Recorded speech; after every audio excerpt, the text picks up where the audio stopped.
Hello again, YouTube. Back with part 2 of the Ricoh 35 experience. I finally got this thing together. I got it so it works. You probably couldn't hear that, but that was the leaf shutter working.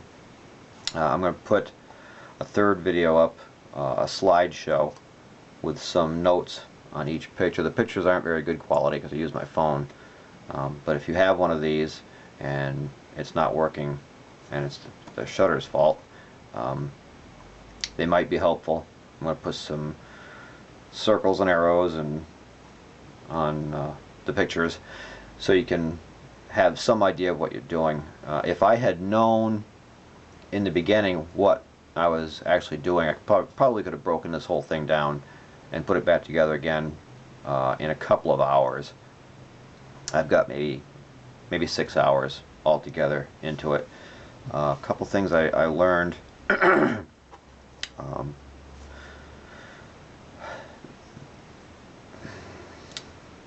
going to put this in the third video also. There's 3 screws that hold this crown piece on here.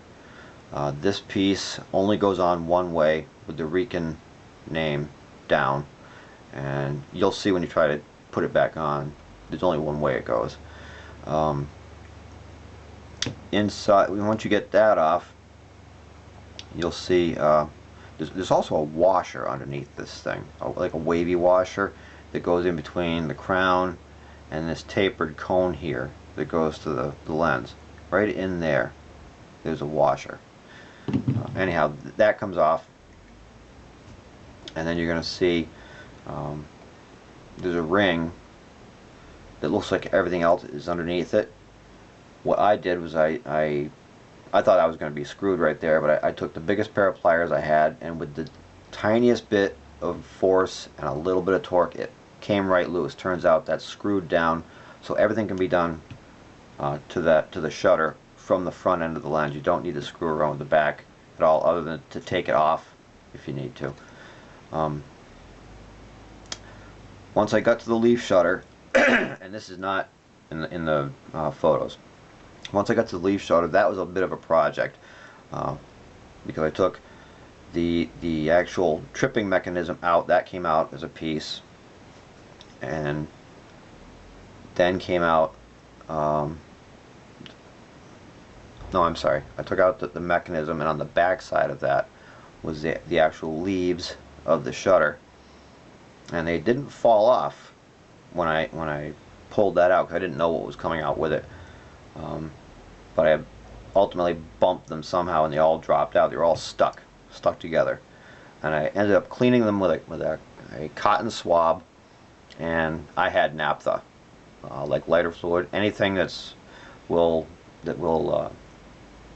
dry, leaving no residue behind, will work. Although in the reassembly I didn't wear gloves, so those leaves all have my fingerprints on them, so in the future that might become a problem. But it works now.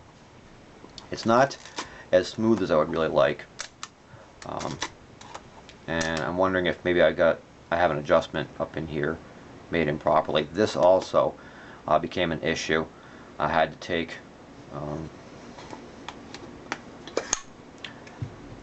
take this floor plate off, and that's where the whole mechanism is. It turns out that this screw had come loose, so this arm was slipping, so it wasn't making it wasn't pulling through all the way. It would go a little bit, then it would slip on there's like an elongated cog in there that the gear that's under here slips onto. If you take it apart, you will see it. I had to clean that up real good, re-oil it, and put it back together. I also had to adjust so that this, I don't even know what you would call that, it's a cam that corresponds with this cam, and this one drives this one, and I'm out of camera. This one drives this one, and the alignment was also, I had to fix that.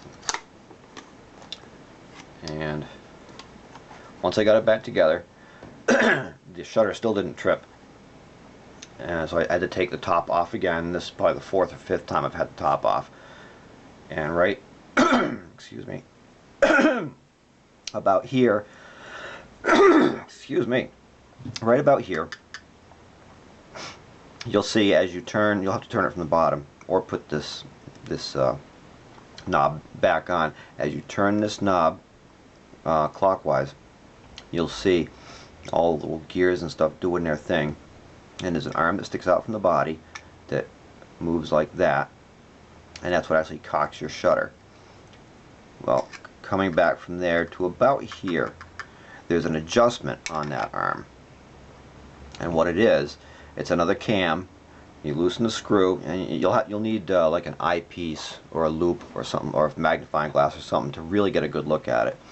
But you'll see it's a little screw that goes through a little eccentric cam, and it's got a slot on it, so you can put a tiny screwdriver into it, loosen that screw up, and you can adjust that cam.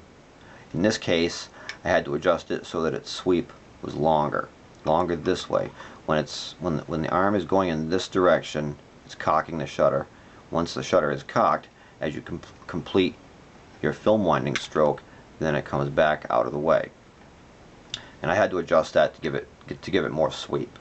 And it might actually be a little over adjusted because there is a little bit of drag right there, and that would be about where it should be contacting the little arm inside the lens housing.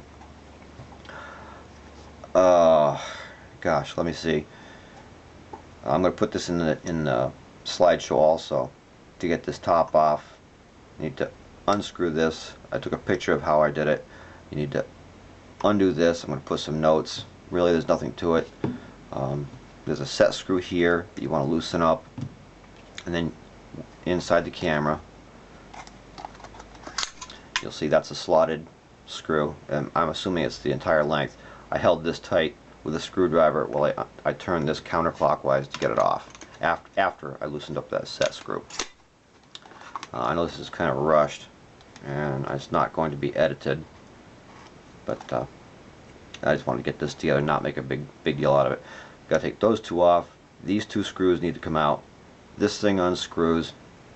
I got a screw here, and once you get this cap off, there's two screws underneath here that need to be removed. And all these screws are really tiny, so make sure you're working on some kind of a surface where stuff won't roll away or fall on the floor or whatever, because they're tiny. And I mentioned before in the first video, there's a spring underneath here that you need to watch for. When you put it back together, don't forget your shutter button. I used a piece of Scotch tape across the top, put that button up through the bottom, stuck it together, so as I slid the top down, it wouldn't fall out. There's also this window right here. This is a tiny little piece of glass, very tiny, that is not stuck in place. It just lays into a small divot, and so you need to kind of be holding the camera back a little bit when you slide this top